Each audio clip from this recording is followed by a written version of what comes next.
ஒரு தோட்டம் இருக்குது, நல்ல பழங்கள்லாம் இருக்குன்னா, அத முதல்ல வேலி அடைத்து பாதுகாப்பாங்க. இல்லன்னா வர்றவன் போறவன்லாம் பறிச்சுட்டு போயிருவாங்கல்ல, சேதம் உண்டாக்கிருவாங்க.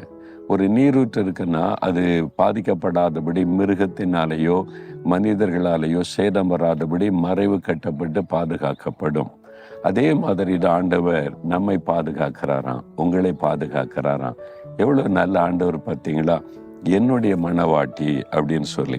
ஒரு கணவன் வேலைக்கு போகும்போது பாருங்க, தன்னுடைய மனைவி வீட்டில் இருக்க போறாங்க. அவர் வேலைக்கு போறார், சாயங்காலம் தான் வருவார்.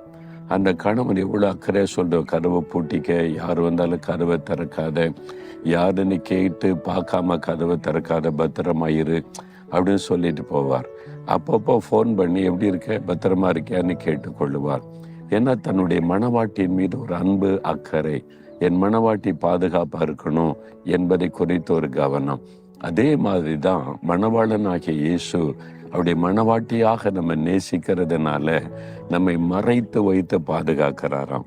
ஒரு வேலி அடைத்து பாதுகாக்கிறாராம். எவ்வளோ நல்ல ஒரு அற்புதமான ஆண்டவர் பார்த்தீங்களா? உங்களை மாத்திரம் இல்லை, உங்களுடைய குடும்பத்தையே ஆண்டவர் பாதுகாக்கிறார்.